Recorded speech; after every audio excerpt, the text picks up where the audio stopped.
बिस्मिल्लाहिर्रहमानिर्रहीम, अस्सलाम वालेकुम, वेलकम टू द बीनर्स तलीम शो। आज की सबसे बड़ी खबर यह है कि आज की रात भी इमरान खान कैदी नंबर 804 बनकर ही जेल में रहेंगे।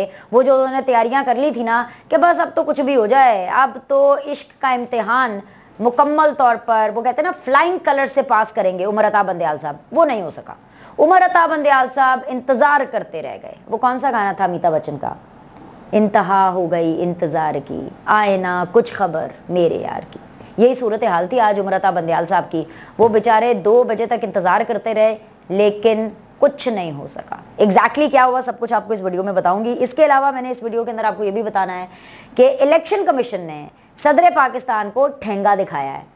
वो मुंह चढ़ा के, वो जो इमोटिकॉन आजकल चल नहीं रहा कि एक बड़ी प्यारी सी बुजुर्ग सी खातून है, उनका स्टिकर चल रहा है जो ऐसे मुंह चढ़ा के ऐसे ठेंगा दिखाती हैं, वो वाला ठेंगा जो है वो इलेक्शन कमीशन ने दिखाया है सदर पाकिस्तान को। इसकी क्या तफसीलात है ये भी मैं आपको बताऊंगी।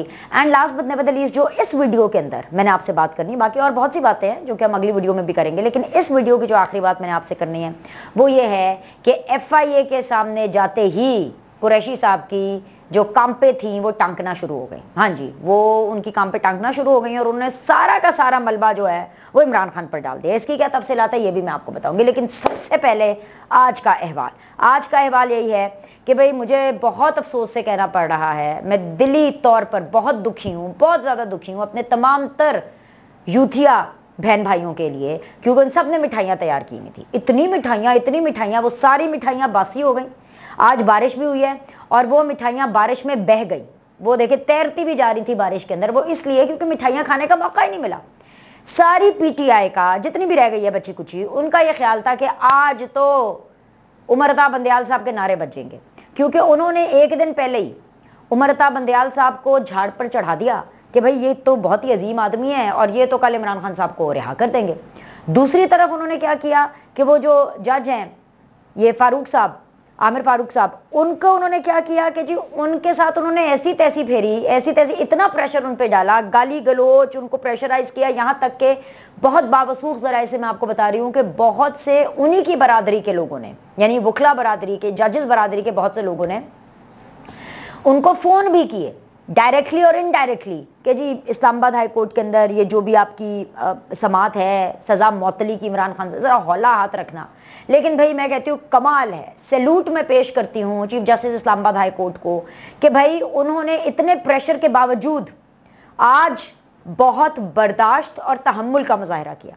ये बर्दाश्त और तहम्मुल ही है ना कि सबसे पहले क्या हुआ, 12 बजे आज समात होनी थी, लेकिन समात शुरू होने से पहले जितने भी पाकिस्तान तहरीके इंसाफ के वकील थे, जितने भी मतलब उनके जुडिशरी के अंदर सपोर्टर्स थे, वो सारे जो वकील हैं वो हजूम की सूरत के अंदर इस्लामाबाद हाई कोर्ट के कमरे अदालत में पहुंच गए और कमरे अदालत में पहुंच करके उन्होंने रोस्ट्रम पर खड़े हो गए, मतलब रोस्ट्रम पर कब्जा कर लिया। उसके बाद लतीफ़ खोसा साहब, यू नो द फेमस लतीफ़ खोसा साहब, वो आए, उन्होंने सबको कहा कि यार पीछे हट जाओ, रोस्ट्रम से पीछे हट जाओ, सब अपनी अपनी जगह पर बैठे हैं। देखे खुद झुंड बनाकर आते हैं, खुद जितने भी PTI के वकील हैं वो सारे के सारे आ जाते हैं प्रेशराइज करने के लिए अदालत के अंदर कि हम किसी तरह जज को प्रेशराइज कर ले। इनका क्या मतलब होता है, खान साहब को ना PTI को वकीलों की कोई फिक्र नहीं है, क्योंकि उनको पता वकील हमारे साथ हैं, और उनको इसलिए भी वकीलों की फिक्र नहीं है क्योंकि लोग क्या होते हैं, नून लीग वाले क्या करते हैं, वकील कर लेते हैं, पीपल्स पार्टी वाले क्या करेंगे, वकील करेंगे, मैं और आप क्या करेंगे, मेरा और आपका अगर वो केस होगा हम वकील करेंगे ना। PTI वाहिद जमात है, इमरान खान साहब वो वाहिद सो कॉल्ड लीडर हैं जो वकील नहीं करते, डायरेक्ट जज करते हैं, डायरेक्ट जज, ये जज मेरा, ये जज तेरा, सिंपल सी बात है, ये भी मेरा, ये भी मेरा, और जो मेरा नहीं बन सका वो किसी का बनने के उसको काबिल नहीं छोड़ते। और इसीलिए इस्लामाबाद हाई कोर्ट के जो चीफ जस्टिस हैं उनके साथ ही ऐसी तैसी कर रहे थे। लेकिन इसके बावजूद भी लतीफ़ खोसा साहब ने सबको बोला, वकला को, कि यार पीछे हट जाओ, नहीं पीछे हटे। फिर उसके बाद उन्होंने माइक के ऊपर, वो जो माइक्रोफोन लगा होता है उसके ऊपर उन्होंने अनाउंसमेंट की लतीफ़ खोसा साहब ने, वो खुदा दे ना पीछे हट जाओ ताकि हम किसी तरह कार्रवाई शुरू कर सके। अब जाहिर था लतीफ़ खोसा साहब भी भरे हुए थे, इतनी अरसे के बाद वो लाइमलाइट में आए हैं, इस वजह से लाइमलाइट में आए हैं क्योंकि जाहिर बात है पाकिस्तान पीपल्स पार्टी के जो नजरियात इस टाइम पर चल रहे हैं, पिछले कुछ अरसे से वैसे चल रहे थे, एक एतजाज़ हसन साहब और एक लतीफ़ खोसा साहब, वो नहीं चल पा रहे पाकिस्तान पीपल्स पार्टी के साथ। उनको इमरान खान में बड़ा स्पार्क और बड़ा करिश्मा और बड़ा पैसा और बड़ा फेम नजर आ रहा है। भाई उन लोगों ने अपनी वकालत भी तो करनी है ना, हाई प्रोफाइल केस फड़ांगे तो उन्होंने मजीद क्लाइंट मिलेंगे। खैर इनकी जो भी रीजंस है, एनीवेज जी, उसके बाद जी एडवोकेट लतीफ खोसा साहब ने तवील दलाइल दिए। मुझे तो ये लगता है कि खोसा साहब की ये प्लानिंग थी, क्योंकि अगर वो छोटा मतलब दलाइल देते, छोटी बात करते, कम बात करते, तो मैं आपको यकीन से कह सकती हूँ कि ये जो मामला है ना, जो हेयरिंग है, वो कल तक मुलतवी ना होती। अब कल 11 बजे हेयरिंग होनी है। वो हेयरिंग जो आज 12 बजे होनी थी, पहले इमरान खान के ही सपोर्टर वकला के हजूम की वजह से डिले हो गई। रही सही कसर लतीफ खोसा साहब ने पूरी कर दी। आए, उन्होंने बड़ी तफसील से, वो जो उमर अता बंदियाल साहब 2 बजे बनने पर बैठे हुए थे ना, धूप सेक रहे थे, किसी ने उनको सूखने डाला हुआ था उमर अता बंदियाल साहब को कि 2 बजन गए तो फिर तुम्हारी कुंडी खड़केगी, फिर तुसी अंदर जाके कोई काम करना। वो जी गल है ना, वो उधर ही सूखे बैठे रहे। वो इसलिए क्योंकि लतीफ खोसा साहब के दलाइल ही खत्म नहीं हो रहे थे। कल क्या कह रहे थे उमर अता बंदियाल साहब कि खान साहब अदालत में नहीं आ सकते, वो जेल में हैं, हम उनको सुने भी ना, ट्रायल कोर्ट ने वैसे भी बगैर इमरान खान को सुने फैसला दे दिया। खुदा दा कुछ खौफ करो। 4 दफा मेरे ख्याल से तोशा खाना के अंदर, या 5 दफा, हर दफा मैं आपको याद कराती हूँ, और वो इतना कम गए हैं तोशा खाना के अंदर कि हर दफा मैं ही भूल जाती हूँ कि 4 दफा इमरान खान गए हैं पिछले 1 साल के अंदर के 5 दफा गए हैं, और उसके बाद हर दफा उन्होंने बहाना ही मारा है। आज मैं नहीं आ सकता, आज मेरी तबीयत खराब है, आज मेरा पेट खराब है, आज मेरा सर खराब है, आज मेरा दिमाग खराब है, आज मेरा हाथ खराब है, आज मेरी टांग खराब है, आज मौसम खराब है, और फिर कभी कभी वकील खराब हो जाता था। हर दुनिया जहां का उन्होंने बहाना बना लिया था तोशा खाना के अंदर। लेकिन जब उमर अता बंदियाल साहब ने कहा ना खान साहब को सुना नहीं गया, बगैर सुने ही उनका कर दिया, ये कोई ठीक लगता है, खान साहब जेल में है, अब उनको सुना भी ना जाए, जो भी। आज लतीफ खोसा साहब ने तो खूब ठंडा किया उमर अता बंदियाल साहब को, क्योंकि इस्लामाबाद हाई कोर्ट के अंदर इतने लंबे दलाइल कि भाई 2 बजे तक उनको समाअत मुलतवी करनी पड़ी। इस्लामाबाद हाई कोर्ट को समाअत मुलतवी करनी पड़ी, और इस्लामाबाद हाई कोर्ट की समाअत अब कल तक मुलतवी है, कल सुबह 11 बजे रिज्यूम करेगी। सुप्रीम कोर्ट ने 2 बजे का टाइम दिया था कि इस्लामाबाद हाई कोर्ट के बाद साढ़े को ला जाना, अगर उत्थे गल ना बनी कोई गल नहीं, हम तो है ना, मैं तो मेरा दिल भर जानी। ये उमर अता बंदियाल साहब की यही हाल है। वो क्या कहते हैं, उल्टी हो गई सब तदबीरें। उमर अता बंदियाल साहब की सारी तदबीरें उल्टी हो गई। अब जो सुप्रीम कोर्ट के अंदर जो समाअत है वो अगले हफ्ते के लिए मुलतवी है, क्योंकि वो ज़ाहिर है 3 रुकनी बेंच है। मज़ाहिर अली नकवी साहब तो जी वीकेंड है, हमने तो जाना है शहर से बाहर। इमरान खान के अलावा और भी गम है भाई। उमर अता बंदियाल साहब के ऊपर है सास का प्रेशर, उमर अता बंदियाल साहब के ऊपर पर्सनल प्रेशर होगा, हर जज के ऊपर थोड़ी ना है पर्सनल प्रेशर। तो भाई ये सारी कहानी थी। तो मिठाइयाँ गई हैं बुस। अब कल देखते हैं, कल अगर मिठाई की जरूरत पड़ी भी, अगर पड़ी तो अव्वल तो मैंने आपको पहले ही कहा था कि नन्ना मुन्ना चुन्ना रिलीफ दे सकते हैं। खान साहब बाहर नहीं आंदे, उनको ढेर सारी और किताबें भेज दे। ये जो मिठाइयों के ऊपर जितने यूथिया पैसे खर्च कर रहे हैं ना, मत करें। एक एक किताब खरीदे, कोई ढंग की, इखलाक की, तमीज़ की कोई किताबें खरीदे और वो खान साहब को जेलों में भेजें, क्योंकि खान साहब ने इतनी लंबी जेल में रहना है कि वो दुनिया जहां के कुरिकुलम की किताबें पढ़ सकते हैं। एक तो ये बात होगी। आ जाइए आप दूसरी तरफ, जहाँ पर खान साहब की बात हो रही है वहाँ उनके बेस्ट फ्रेंड आरिफ अलवी साहब की बात ना होते तो ज्यादती हो जाएगी ना। ये तो मुझे आपको अपडेट देनी है, क्योंकि आरिफ अलवी साहब ने जो है बड़ी बारीक वारदातें डालने का सिलसिला शुरू कर दिया है। और सदर साहब ने कहा कि जी मैं सदरा जांदिया बहारा मेरियां हैं तो मैं तो जांदिया बहारा खूब इंजॉय करना है, तो लोगों भी दसना है कि आरिफ अलवी किस शहर का ना है। चिट्ठी लिखी उन्होंने इलेक्शन कमीशन को, आओ जी आओ मेरे साथ आके मुलाकात करें, आए जी चाय पीते हैं, गप लगाते हैं, मैं सदर हूं और मैं डिसाइड करूंगा कि जी इलेक्शन कब होंगे। इलेक्शन कमीशन ने दिखाया है ठेंगा, चिट्टा कोरा जवाब दिया है, और वो भी मिलकर या फोन पर नहीं लिख कर बेइज्जती की थी। ते एल ओ जी रिटर्न जवाब इत्थे रखे जाए। सिंपल।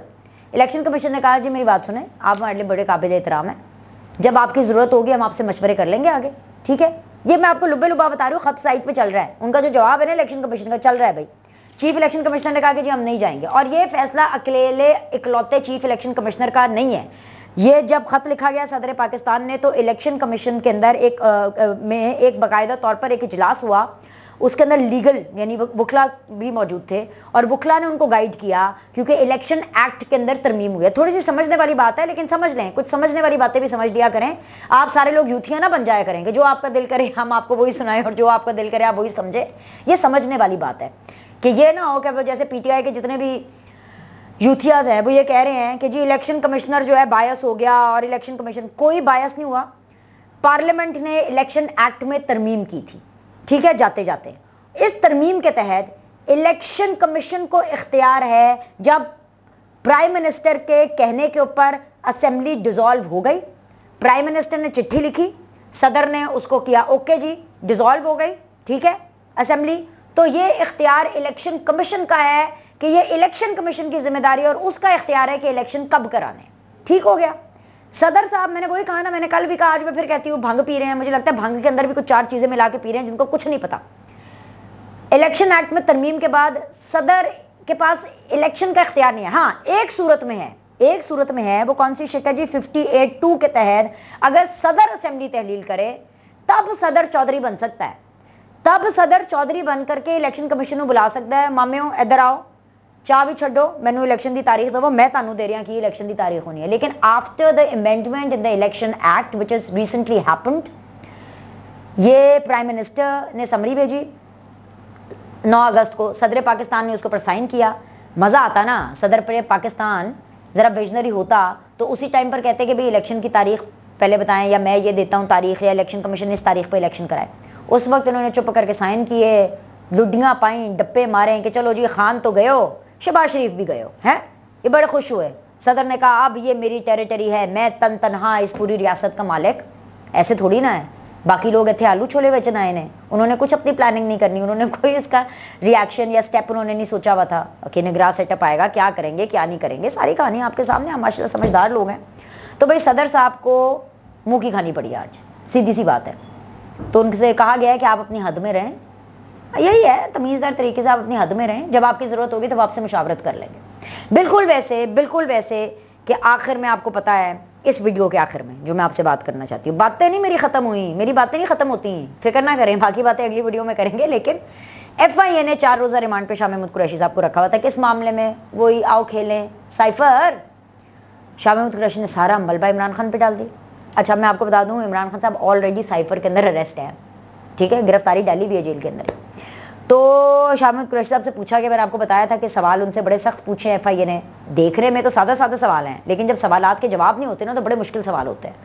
तो अगर आप वो देखना चाहते हैं कि क्या सवाल पूछे, तो उसके लिए आपको मेरी पिछली वीडियोस टाइमलाइन पे पड़ी होंगी, आप वो जाके देखें। अब जब सवालों के जवाब नहीं दिए गए, उससे अगली बात मैं आपसे करने लगी हूँ। तो शाह महमूद कुरैशी ने सीधी तरह से कह दिया कि भाई साइफर आते रहते हैं, हर मुल्क से आते रहते हैं, मैंने वज़ीर आज़म को बताया था। तो वज़ीर आज़म को क्योंकि साइफर का पता था, मैंने उनको मतला किया, ये उनके अल्फाज थे। वज़ीर आज़म को मतला किया जाता है और उन्होंने फिर साइफर मंगवाया, और जब वज़ीर आज़म ने साइफर मंगवाया तो साइफर उनको डीकोड करके दिया गया। इससे ज़्यादा मुझे कुछ नहीं पता, ये शाह महमूद कुरैशी ने बयान दिया। और उन्होंने कहा कि जी बाकी सब ये खान साहब जानते हैं, वो मुल्क के वज़ीर आज़म हैं और उनकी जो कोर टीम है वो जानती है। मुझसे उन्होंने पूछा, मैंने उनको मतला किया और मैंने उनको साइफर जो है वो प्रोवाइड किया, और ये वो साइफर था जिसको डीकोड करके दिया गया था। वो किसने दिया था, उसकी बल्ली शाह महमूद कुरैशी साहब ने नहीं ली, और उन्होंने सारी बल्ली इमरान खान साहब पर डाल दी। अच्छा, अब ये खान साहब पर बल्ली डाले, खान साहब शाह महमूद कुरैशी पर डाले, किसी पर भी बल्ली डाल दें ना, इमरान खान साहब साइफर में इतनी आसानी से बाहर आते हैं और ना शाह महमूद कुरैशी साहब साइफर के मामले में इतनी आसानी से बाहर आती है। ये पिक्चर तो अभी चलेगी, ये तो सिर्फ एक ट्रेलर था, पिक्चर अभी बाकी है। अब इतनी ज्यादा बात खान साहब के बारे में हुई है, जेल से क्या अपडेट आ रही है, बहुत बड़ी बड़ी अपडेट आ रही है, एक्सक्लूसिव खबरें आ रही हैं, मजीद चीजें खान साहब को मिली हैं, और खान साहब जो है वो बजिद है, उन्होंने एक जिद बना ली है। उनकी जिद क्या है और उनको मजीद क्या चीजें मिली हैं, वो जानने के लिए आप अगली वीडियो देखिए। अभी के लिए लाइक करें, सब्सक्राइब करें, फिर मिलते हैं।